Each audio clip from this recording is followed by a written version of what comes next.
Thank you for joining us today on the Roadmap to Medicare. My name is Tracy Kesey, and I'm the President and CEO of HTA Insurance Services. And I'm looking forward to spending the next 45 minutes to an hour teaching you about Medicare.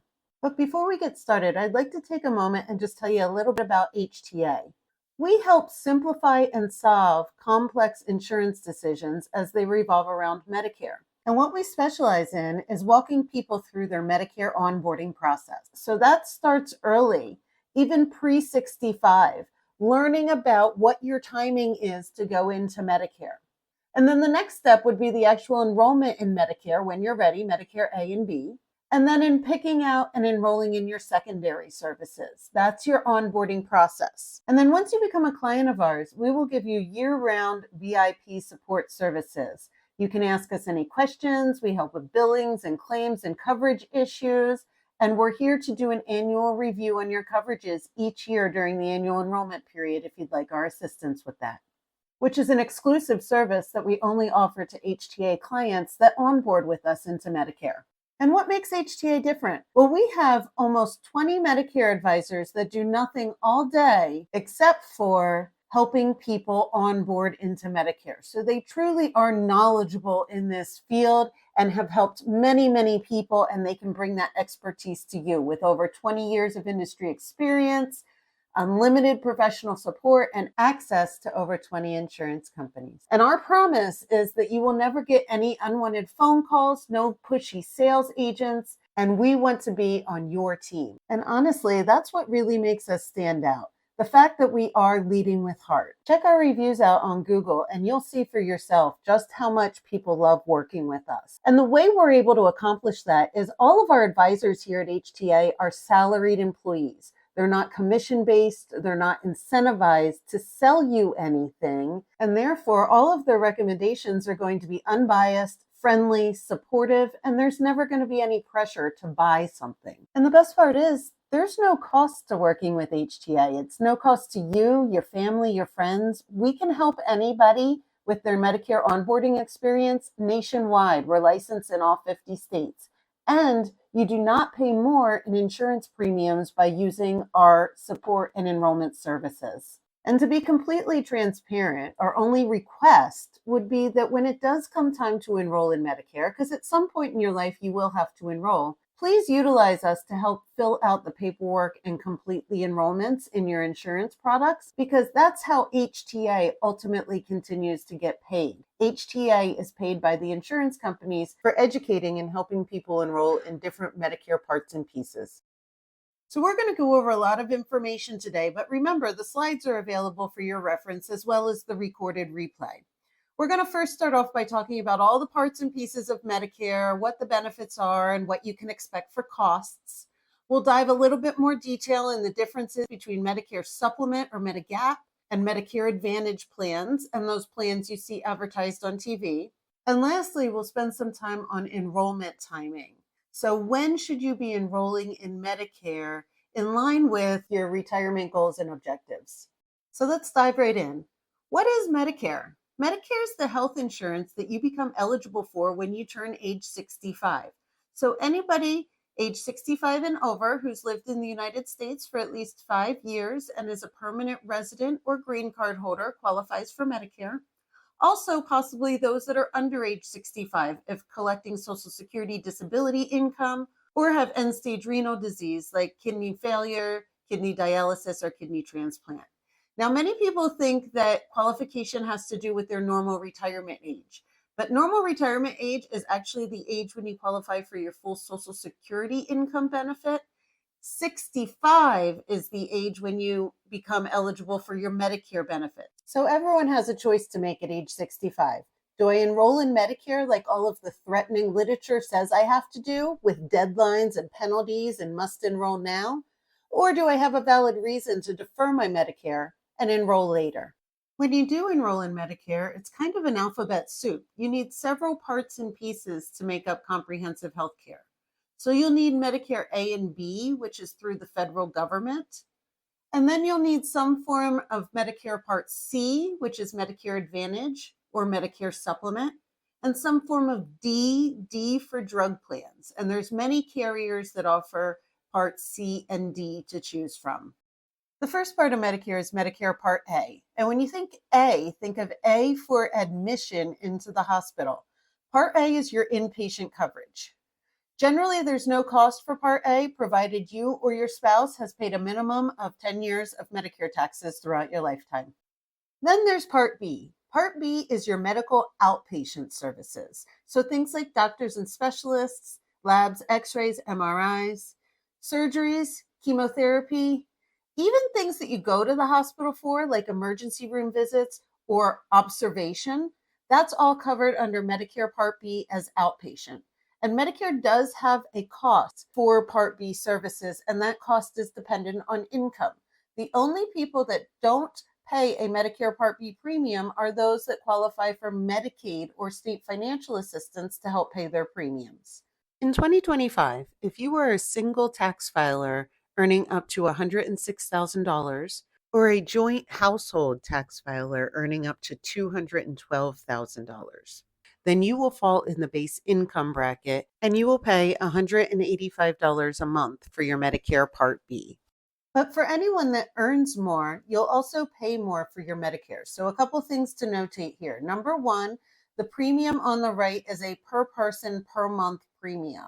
And the premium is going to be the same for each spouse. It doesn't matter who the primary breadwinner is in the family. If you file your tax return jointly, you will pay the same Part B premium for your joint household income. And people often ask me, what income are they looking at when determining Part B premium? And the answer is it's your modified adjusted gross income, but that can't be found anywhere on your tax return. So if you glance your eyes down near the bottom of your first page of your income tax return, you'll see adjusted gross income. And that's actually a very good estimate as to what the federal government is using when determining your Part B premium. But lastly, and probably most confusing to people, is the fact that when reviewing your income, they're reviewing your income from 2 years ago. So you may be thinking, well, 2 years ago when I was working full time, I was definitely making more money and it puts me in a higher income bracket. However, now that I'm retiring, my income's going down. So why should I have to pay more for Medicare because my income was higher while I was working? Well, there's an answer to that. Number one, eventually the federal government will figure out that your income's gone down. There is an annual review process, and every December, when they announce the premiums for the following January, they base it on that 2 years prior. So 2 years after your income goes down, they will figure it out. But guess what? They're not going to back pay you for that 2 years that you overpaid for your Medicare premiums. So typically what we recommend is that there's a form you can file. It gives you the opportunity to say that you've retired or you've lessened your work and your income's gone down, and you state your anticipated income for the upcoming year. And typically they take you at your word and reduce your Medicare premium accordingly. Now, when they eventually do check your income in the computer, if they see that you underestimated your income, they'll come back and balance bill you for what you should have paid. But they're not going to give you the income back if you overpay during that time. So we always recommend it's worth filing the form if you're willing to take the 5 to 10 minutes it takes to fill it out. So if you have Medicare A and B only, you would have deductibles, copays, and coinsurances for many of your healthcare expenses. There is going to be a per admission hospital deductible that you would pay for each time you were admitted into the hospital. And if you were in the hospital for an extended period of time, you would also have daily copays while in the hospital. Now, on the Part B side, the outpatient side, you have a nice low annual deductible that you would first pay on your outpatient services. But then after that, you would pay a percentage of each covered service. So for example, 20% on outpatient services, not too big of a deal if you have a $100 doctor visit, but could be much more costly if you have a $100,000 hospital observation bill. And the problem with Medicare, if you had A and B only, is that there's no maximum out of pocket. There's no cap on those expenses. So this could be quite a financial risk. In addition, Medicare doesn't cover things like dental, vision, hearing aids, or personal needs services like home health care, assisted living, nursing home, unless it's in an effort to rehabilitate you from some kind of medical condition. There are other insurances available that cover these things. In fact, some of these things are included in Medicare Advantage plan, but they are not part of the base Medicare program. So Medicare A and B is the first step. Now we have to choose, what do we want for our Part C? So Part C, otherwise known as Medicare Advantage, or we'll have the option to choose a Medigap plan, otherwise known as Medicare Supplement. So are we going to go down the Advantage route or the Supplement route? Well, under Medicare Advantage, this is an all-in-one program, and it actually replaces your original Medicare A and B. Now, don't be confused. You still have to pay the Medicare Part B premium, even if you go into an all-in-one Advantage plan. Now, the Medicare Supplement side of things, this is an a la carte program. So it's actually a secondary insurance that sits on top of your Medicare A and B. A and B remain your primary insurance. And again, you still have to pay your Medicare Part B premium. So let's first start off by talking about all those commercials that you see on TV. You know the ones I'm talking about. The ones that say your plan comes with free dental, free vision, gym memberships, over-the-counter things like vitamins, grocery, and guess what? We'll even pay for your Medicare Part B. Well, believe it or not, there are plans that actually do just that, and they're called Medicare Advantage plans. Many Medicare Advantage plans offer a lot of extra benefits included in them that aren't typically covered by Medicare. For example, you may get dental at a few hundred to a few $1,000s a year, a few $100s of routine vision. You could get free gym memberships at your local gyms. And one thing that's pretty neat is they give you a debit card and they refill this debit card for you every quarter, anywhere from about $25 a quarter and upwards of $200 a quarter to use on over-the-counter items like vitamins or Band-Aids. Some plans do give that grocery allowance that you've heard about, but typically restrictions apply. Certain diagnoses have to be in place to qualify for that. But some of them even have meals on wheels, like when you come home from the hospital for a couple days. And lastly, there can even be plans that give you money towards your Medicare Part B. So remember, I said you can't get away from paying that Part B premium, but there's Medicare Advantage plans out there that not only don't cost you anything, but they actually give you money towards that Part B premium, therefore reducing that expense for you. So let's spend a couple minutes comparing the differences between Medicare Advantage and Medicare Supplement. First, start talking about those extras. So all of those extras, dental, vision, hearing, gym memberships, meal programs, over-the-counter benefits, all of those may be included in a Medicare Advantage plan, including prescription drug benefits. However, in a Medicare supplement, they are typically not included. Many of them you could purchase as separate plans, but it's an a la carte program. It's not automatically included in the supplement. Now let's focus on costs, both premium and cost of services when you need care. So the Medicare Advantage is going to have the lower premiums. As you've seen, many advertised at a $0 premium, and you can find many quality plans for $0. So it doesn't cost you anything to have the program. They are government subsidized plans, so they do get paid to have you as a member. You're just not paying them directly. But when you go to receive services, it's more of a fee for service plan. There's going to be some kind of copay attached to every service that you may need. Doctor, specialist, maybe it's only a couple dollars, $5, $10, $30, $50. Surgeries might be more like a couple $100. Inpatient hospital stays, maybe a few hundred to a couple $1,000 for an inpatient hospital stay. MRIs, maybe a couple $100, things along those lines. So basically, it's a menu of services that everything's going to have some kind of corresponding copay for. But if you get sick and need many services throughout the year, the plan doesn't cap your out-of-pocket limit until you've paid anywhere from, $5,000 to $8,000 or $9,000, depending on the plan. Now, on the flip side of that is Medicare supplements. You will pay a premium to have this type of coverage. The premiums generally range between $100 and $250 a month. That's going to depend on your age, gender, and zip code that you live in. But when you need care, when you need services, you are going to pay little to nothing for the services you need. Some plans may have a small deductible, but after that, it's typically 100% coverage with no copays and no out-of-pocket expenses. Moving along to the access to care. Medicare Advantage plans are managed care network-based plans. So what that means is that there's going to be doctor networks. So you wouldn't just ask your doctor, do you accept Medicare? You would ask your doctor, do you accept XYZ Medicare, Aetna Medicare, Cigna Medicare, Blue Cross Medicare? In addition, these are managed care programs. So when you need services rendered, it's you, your doctor, and the insurance company making the decision. So you're going to see things like prior authorizations, limits on certain services, and possibly some red tape when you need to access care.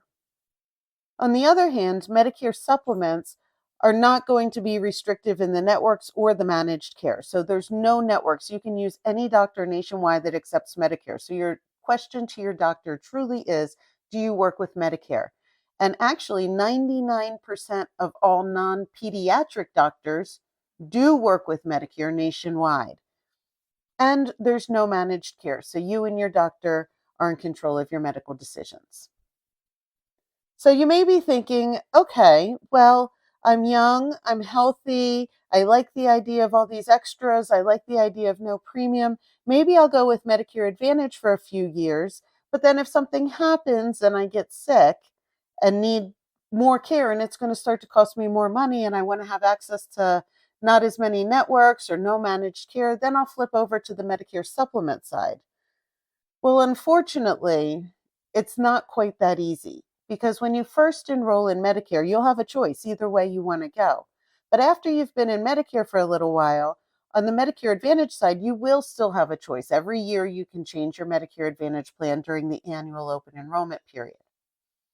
However, Medicare supplements will move to medical underwriting after you've been in Medicare for over 6 months. So if you go into a Medicare Advantage initially and you decide while you're still healthy that you want to move over to a Medicare supplement, that's perfectly fine to do. However, if you get a diagnosis that leads you to that decision, that may be a little bit more difficult.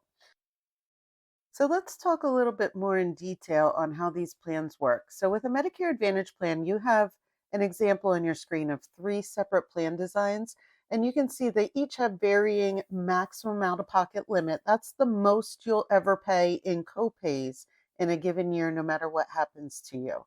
And then they break it down by service. So you can see doctor visit $0 to $15, depending on the plan, specialist 30 to 45, emergency room 95, and then inpatient hospital stay. That's typically a daily copay of $200 to $300 per day, but it's capped at so many days. So usually no more than about $1,500 to $2,500 per hospital stay.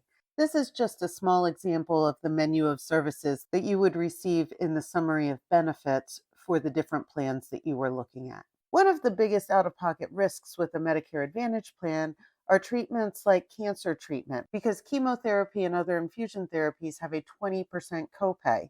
So with the cost of those therapies being so high, a 20% copay would likely have you hit your maximum out-of-pocket in that given calendar year. But if you remain relatively healthy, have a few doctor visits, maybe an outpatient surgery, some outpatient physical therapy, you're probably not talking too much more than anywhere from about $500 to maybe $2,000 in out-of-pocket copays for the average relatively healthy person. Let's take a closer look at how Medicare supplement plans work. Remember, these plans are secondary to original Medicare. So what we first want to do is look at the out-of-pocket expenses that we would have if we had original Medicare A and B only. And you can see here that we have the 4 most popular Medicare supplement plan designs listed across the top. All Medicare supplement plans are designated with a letter. There's 10 Medicare supplement plans to choose from, letters A through N, and some high deductible options. So let's first start with plans F and G. They are the most comprehensive, the lowest out-of-pocket risk in Medicare. And as you can see, if you look at the Medicare out-of-pocket expenses for the various services, and then you look at the column for plan F, you'll notice that your out-of-pocket expense, if you have plan F, is $0 for all of them. So actually, you pay nothing for any of your Medicare eligible services. You have a $0 maximum out-of-pocket. The next step down from that is Plan G. And as you can see, for almost all services, you have a $0 out of pocket, except for one thing, the Medicare Part B deductible. Now, this deductible is not covered by Plan G, so whatever the Part B deductible is in the given year, that's what you would be responsible for. So you pay the first few dollars of your outpatient medical expenses each year, and then after that, you have 100% coverage. So very low maximum out of pocket. The next options down, if you were looking to save money on premium, would be high deductible G or F and Plan N. And we can certainly talk to you about them in more detail one-on-one. In the interest of time, I'm not going to spend too much time on these options today. Now, for most people, Plan F may not be available. For anybody who turned 65 or first enrolled in Medicare Part A after January 1st, 2020, Plan F is no longer an option for you. However, they did grandfather people who turned 65 prior to January 1st, 2020, and you can still purchase Plan F. But don't worry that you can't get Plan F. But as you can see, the difference in premium between F and G basically covers the deductible that you'd be requiring to pay on Plan G. So it's really a wash between the two plans. What you see on the screen here are average monthly premiums for somebody in their late 60s in the mid-Atlantic area. If you live in a more rural area, your premiums would be less than this. Certain states like New York and Florida, Massachusetts, your premiums may be considerably more than this. So let's wrap this up. What are the pros and the cons of Medicare Advantage and Medicare Supplement? So the pros for Medicare Advantage are going to revolve around all of the extra benefits that come with it and the low premium costs. And honestly, the one card that you have to carry in your wallet instead of many different cards. The cons are going to revolve around the higher out-of-pocket costs when you need medical care, doctor network restrictions and managed care, and the inability to maybe move over to a supplement once you're diagnosed with a health condition. Now, on the Medicare supplement side, the pros are going to revolve around the benefits, the low cost when you need care, also no doctor networks, nationwide coverage, no managed care, just an easy to use benefit plan. And the cons are going to revolve mostly around the high cost of the premiums. Not only do you have to pay premiums for these plans, but if you want dental, vision, prescription benefits, you would have to buy them separately and carry around an ID card for each plan that you have. So depending on your preferences, honestly, one or the other of these plans may be more attractive to you. Medicare Part D is the drug portion of Medicare. Now, if you have a Medicare Advantage plan, you purchase the medical plan, which includes the Part D benefits. So when you're looking for Medicare Advantage, you want to make sure you're going with a plan that includes the drug benefits, or else you will not have drug coverage. Now, under a Medicare supplement plan, that does not include drug benefits. So you would have to purchase a standalone prescription drug plan, which would have an extra premium for you as well. Now, it's important that we shop the plans for you because everything about the plans could be different from plan to plan. Deductibles and copays may vary by plan. Plans may cover different medications. There's a formulary list, which is the list of covered medications, and they vary from plan to plan. And they could even rank the same medication in different tiers. One carrier may have it ranked as a tier 2, and the other carrier may have it ranked as a tier 3, which would impact the copays that you pay at the pharmacy. So in order to shop, what we're going to need from you is a list of your medications, including the dosage and frequency that you take them, along with the pharmacy that you shop at, because that's going to be the best way to figure out the plan that is most suitable for you. And when we input this into the computer system, we come out with a report which shows the anticipated costs of your medications and what the premium is for the plan, so you know your total anticipated cost over the full year. In fact, we can even break that down month by month for you to show you what you can anticipate in costs over the months throughout the year.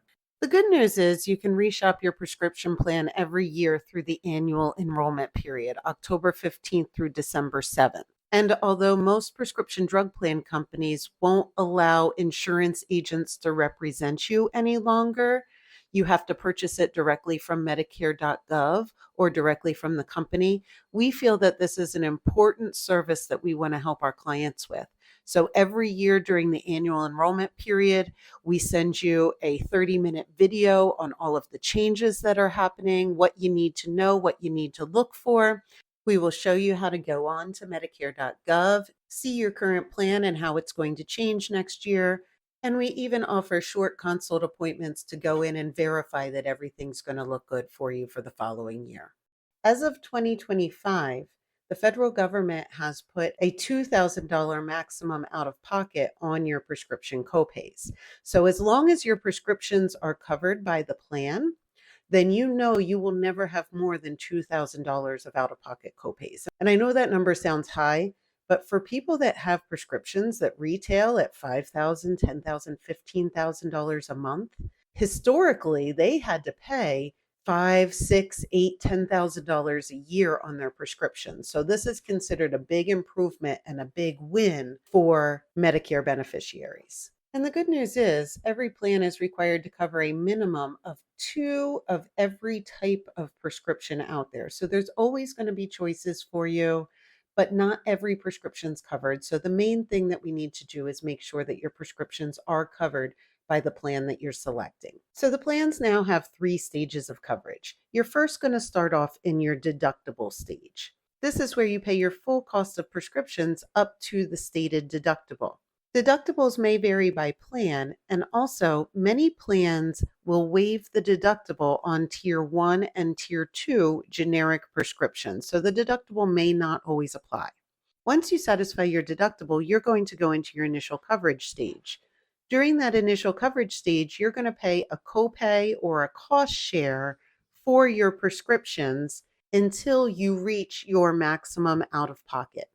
Once you reach your maximum out of pocket, you will go into your catastrophic stage and you will pay $0 for your prescriptions for the remainder of the year.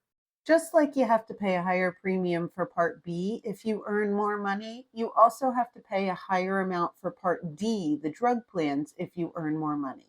If you fall into that base income bracket, you would just pay the premium for the drug plan. Those premiums can be very low. We even have a plan this year that costs $0 premium in some states. But they can go up from there depending on what your prescription needs are. So base income bracket pays the premium to the insurance company. Any higher income bracket would pay both the premium to the insurance company plus an additional income rated monthly adjusted amount to the federal government for that income adjustment. A lot of people like to know what to expect in the way of premium costs when you're in Medicare. So here's a summary of all the parts and pieces together. You have your Medicare Part A at $0. You have your base income bracket Medicare Part B, and then you choose Supplement or Advantage. You see that there's some premium costs on the supplement side and no premium costs typically on the Advantage side. So depending on what type of coverage you choose, you're probably looking at about $185 to about $375 a month, all in per person to have Medicare.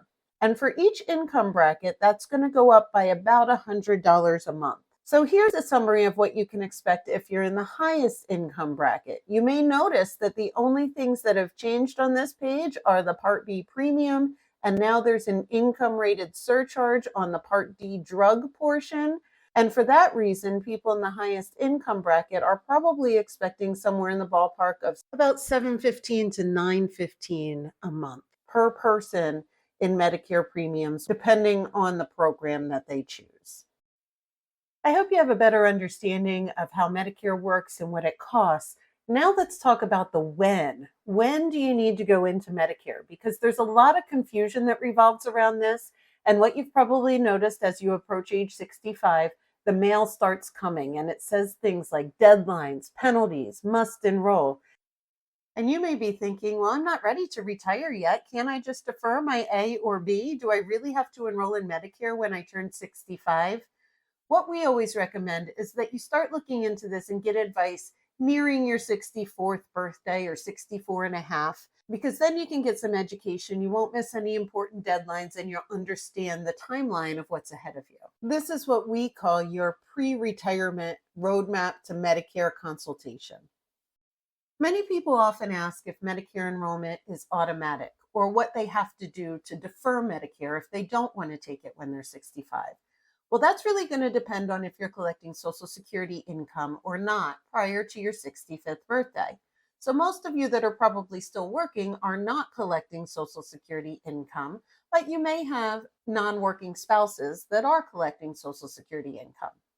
So, if you're collecting Social Security income prior to your 65th birthday, Medicare enrollment is automatic. You'll receive a card in the mail with both Medicare Part A and B. And if you want to return the Part B, the part that you pay for because you have a valid reason to defer, you just simply mail the card back, you sign the back of it, and they will resend it to you with the free Part A only and remove the Part B. But if you're not collecting Social Security income prior to your 65th birthday, you will not be enrolled in Medicare. If you don't want Medicare at age 65, simply do nothing. By doing nothing, you have deferred by default. But before you decide to defer, please make sure you're getting proper guidance because there are some pretty significant consequences that can happen if you don't enroll at the right time. You could have penalties that follow you for life. There could be gaps in your coverage where you don't have full coverage any longer, or there could be important deadlines that you may miss inadvertently. One way to avoid deadlines and penalties is to have credible coverage. So, what is credible coverage for Medicare Part B? In order to be considered credible coverage, there has to be two characteristics of your coverage. Number one, it has to be group health insurance, and it has to be provided by an employer where you or your spouse are actively employed. It's based on the active employment of the primary insured. So if you're working for a company and you have group health insurance, that's considered credible coverage. But also, if you're working for a company and your spouse is a dependent on your group health coverage, they too have credible coverage for Medicare purposes. So what's not considered credible coverage? Individual plans like ACA, Marketplace, or Obamacare, or group plans that are not based on active employment, such as COBRA, retiree, or severance benefits. They are group benefits, but they're not based on the fact that somebody is still employed at the company providing the benefits. If you have group credible coverage, you won't receive a penalty if you don't enroll in Medicare when you turn age 65. That group credible coverage is a valid reason to avoid the penalty.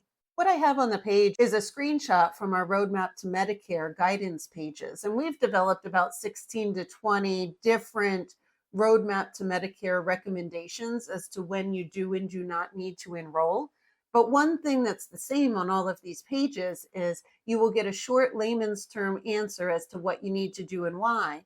But if you click on the little plus sign that says Medicare rules and guidelines, a box is going to pop up that's going to tell you all of the rules and guidelines and link you up directly to Medicare and Social Security's webpage. So that way you can see the information sourced from Medicare and Social Security themselves, and you know you're getting accurate advice.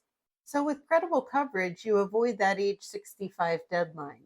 In fact, you can enroll anytime after age 65 so long as you maintain that credible coverage, or you'll even have up to 8 months after your group coverage or the employment that it's based on ends to get enrolled in Medicare.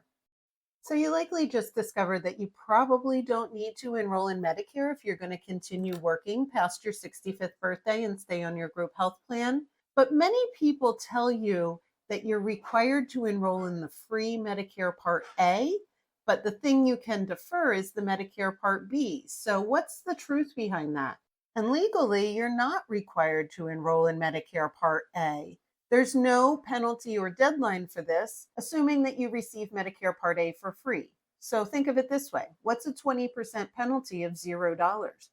Still $0, right? So no penalty if you don't enroll in Part A. However, we typically do recommend that people take the Medicare Part A free version of Medicare when they turn 65 for a couple reasons. Mainly because it gets you established in the Medicare system and it issues you a Medicare number, which means enrolling in Medicare later is going to be a much faster process because the longest part of the process is getting that Medicare number. And hey, it doesn't cost you anything, so why not?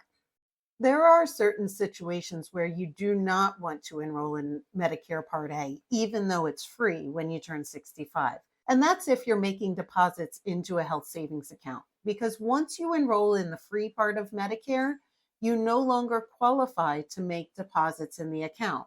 And just to clarify, we're talking about a health savings account, which normally is coupled with a high deductible health insurance plan. I'm not referring to a flexible spending account, an FSA, or a health reimbursement arrangement, an HRA. So if you have an FSA or HRA, it's not going to impact your Medicare A enrollment, but an HSA will. The good news is you retain those funds and you can continue to use them for medical purposes. In fact, you can even use them towards Medicare premiums and out-of-pocket expenses once you retire. So it's a great way to save for retirement health care, but it would impact your Medicare Part A. So we always say it's important to talk to a Medicare advisor prior to your 65th birthday if you have an HSA, so you can plan accordingly. If you're on an HSA, there's some timing considerations when you eventually enroll into Medicare, because if you're over age 65 when you enroll into Medicare, Social Security Administration is going to backdate your Medicare Part A effective date by 6 months. No sooner than your 65th birthday month, but they will backdate it by 6 months, and you have no control over that.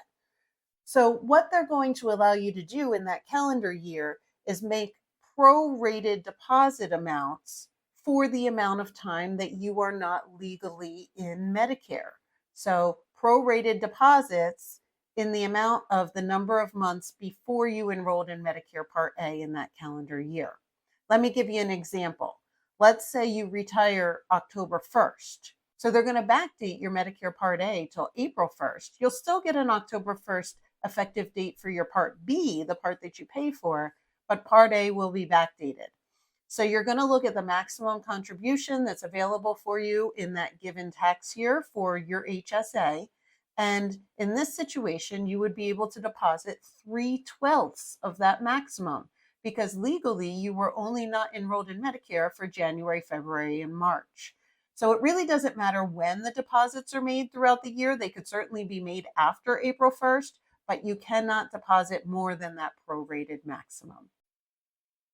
Now that we know that people who have credible coverage can defer Medicare after age 65 with no penalties, what kind of reporting do you have to do to prove that you've had credible coverage in order to not get that penalty? So really, there's nothing you need to do when you turn 65 to tell them why you're not taking Medicare and that you have credible coverage.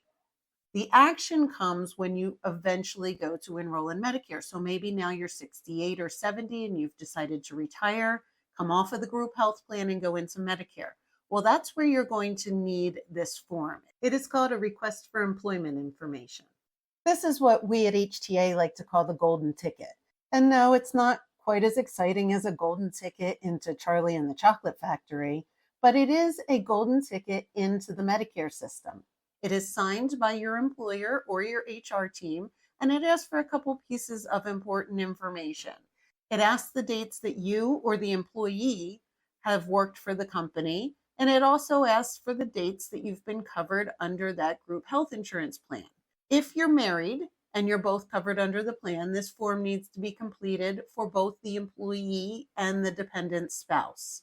And it must show continuous coverage since you and or your spouse's 65th birthday. So if you've had multiple jobs, you will need this from each prior employer down to your 65th birthday. But this is your ticket in the door to Medicare.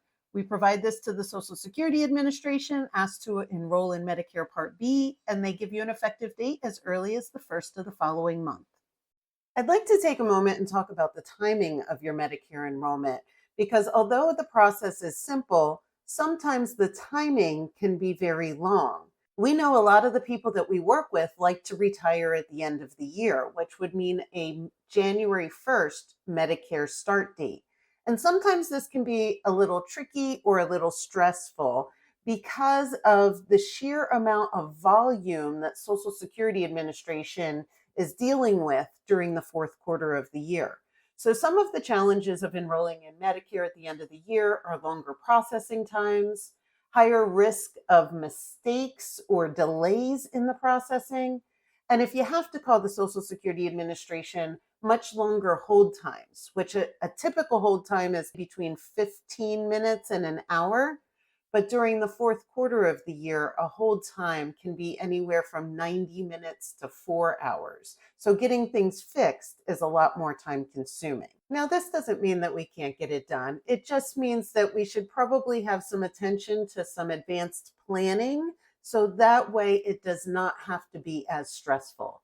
So what we typically recommend is in the summertime, you start putting together your plan. This is a good time to meet with a Medicare advisor. If you reach out to HTA and schedule an appointment, we will walk you through the whole timeline and the action plan, and we can set reminders to help keep you on track.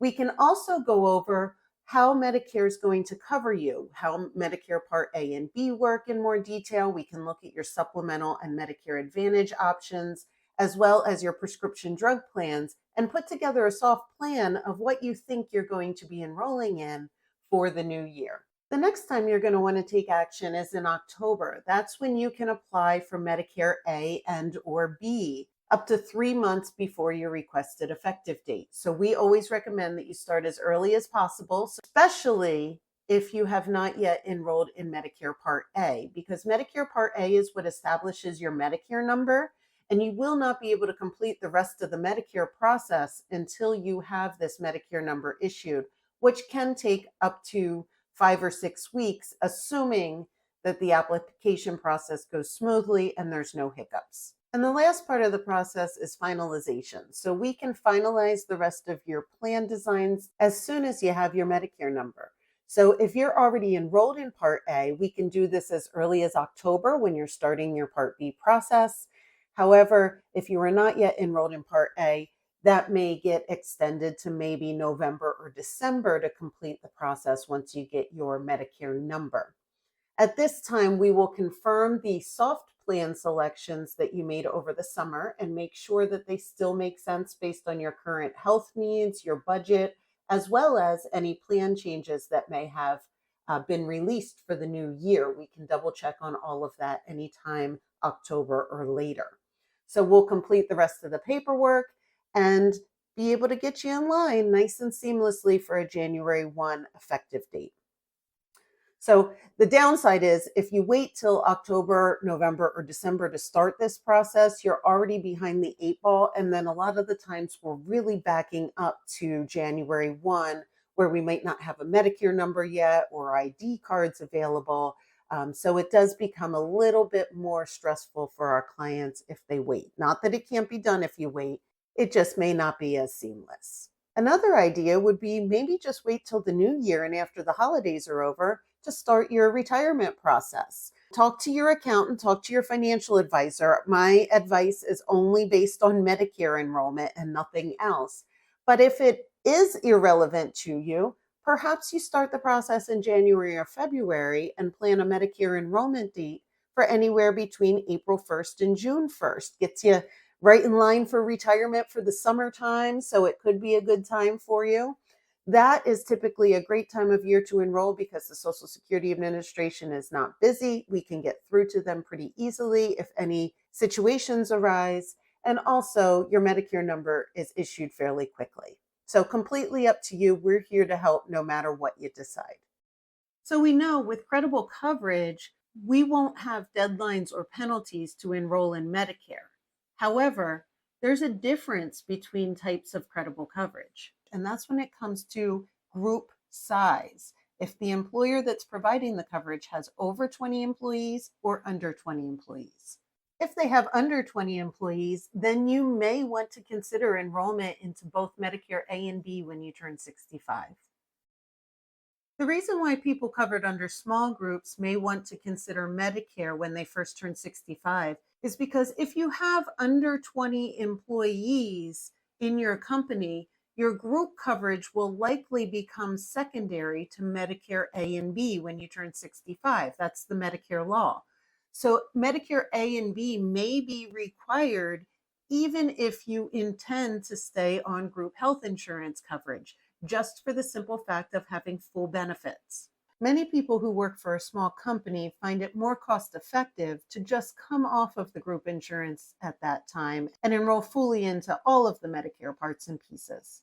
Now, if you have over 20 employees in your company, this is not a concern because your group coverage will remain primary as long as you continue to be employed by the company. If you enroll in Medicare A and B, but maintain group coverage, A and B is just going to sit secondary to your group health plan anyway. There may be many reasons why somebody who works for a company with more than 20 employees that is not required to take Medicare when they turn 65 chooses at some point to take Medicare and waive off of their group plan. And the two main reasons people consider that is either premium costs or benefits. So if you want to do a generic cost analysis, what I would say is think about the costs that you're paying out of your paycheck plus the out-of-pocket expenses that you pay for medical care on your medical insurance plan. So your copays, your deductibles, what you pay to get services, and add that up over the course of the year. Do you think that's more or less than about $3,600 a year? If your costs are under $3,600 a year, then your group health insurance is more cost effective at this time. But if your costs are more than $3,600 a year, or if a health condition arises that you're concerned about, your expenses will be more than $3,600 a year, that may be a reason to investigate Medicare in a little bit more detail, and we can do that one-on-one with you. Another consideration is dependent spouses. So a lot of the times, the employer contribution toward the medical premium for dependent spouses is not as high. So we do find that often when dependent spouses turn 65, they find Medicare more cost effective. So let's say that you decide that Medicare is right for you. When are the valid times that you can waive off of your group health plan and go into Medicare? So a valid reason to opt out of group insurance mid-year would be turning age 65. You can also opt out of your medical insurance any year at your medical open enrollment. Obviously, retirement is a valid reason to come off the plan. But believe it or not, maybe any time you decide you want to enroll in Medicare after age 65 could be a valid reason to come off of your group health plan mid-year. So I would encourage you to find out from your employer if quote unquote enrollment in Medicare is a valid reason to opt out of your group insurance mid-year. If so, you can stay in your group insurance as long as it continues to be cost effective for you. But if ever there's a day that it's not cost effective, you'll have the option to opt out at that time. Let me give you an example of how this may be valuable. We had a woman who approached us one year around October 15th because she had found out that she needed a hip replacement in November. And under her current health insurance plan, it was going to cost $6,000 for that hip replacement because she had a high deductible health plan. But under Medicare and a Medicare Supplement Plan G, it was going to cost her less than $250. So she decided to enroll in Medicare and Medicare Supplement Plan G for November 1st, and she was able to get that hip replacement for under $250. So because she was unable to disenroll from her group health plan with a life event of quote unquote enrollment in Medicare, she was able to get out of her plan mid-year and save $6,000. Just be careful if you have a spouse dependent on you for their benefits and they have not yet turned 65. Because if you come off of your group health plan, you may force them into a COBRA situation. So we've talked about credible coverage. And if you're with a company with over 20 employees, you're not required to enroll in Medicare A or B when you turn 65. If you're with a company with under 20 employees, you may need Medicare to have full coverage. But now let's talk about the last category, the people that absolutely need Medicare once they turn 65 or find themselves in this situation. And that's going to be the non-credible coverage, people who are on individual plans or group plans like retiree, COBRA, or severance. So if you have non-credible coverage, you will receive a penalty if you don't enroll in Medicare when you turn 65 or as soon as you find yourself in this type of coverage. Also, Medicare is going to be needed as your primary insurance, so you'll need it for coverage reasons as well as penalty reasons. So your options would be either to keep your current health plan as secondary and enroll in Medicare A and B only and put that in as primary, or you can drop your current coverage and enroll in all parts and pieces of Medicare as your new coverage. I want to take a moment and focus on COBRA, retiree, and severance coverage. So if you are retiring and you decide to go into Medicare and you have any dependents on your current group health plan, not only will they qualify for COBRA, but they may qualify for COBRA for an extended period of time because you don't elect it to go on to Medicare. So you don't need to take COBRA in order for your dependents to have access to it. Most people that are Medicare eligible will choose Medicare over COBRA. For those of you that are on retiree coverage, typically what you do is just add the A and the B as primary when you turn 65. The retiree coverage will remain in the secondary payer position, and you will not need to look at Medicare Part C or D. And lastly, with severance coverage, if your employer is willing to provide you benefits after you leave employment for a certain period of time, even if they're willing to pay for those benefits, they're not based on active employment. So you still need Medicare Part A and B, or you can find yourself in some trouble later. So many times it might make sense to negotiate with your employer and say, instead of providing me with the group benefits as severance, would you consider funding my Medicare as severance benefits? That way they can help cover that Part A and B expense, and you're not taking on an additional expense just to have the severance benefits. Okay, so I know that was a ton of information, but hopefully you have a better idea of when you do and do not need to take action with your Medicare enrollment. The last thing we're going to touch on is how to take action, whether you're deferring or enrolling in Medicare. So depending on what timing you're using, your enrollment or deferral dictates the actual process on how to do it. So we've created an informational webpage with step-by-step instructions on how to do each enrollment process.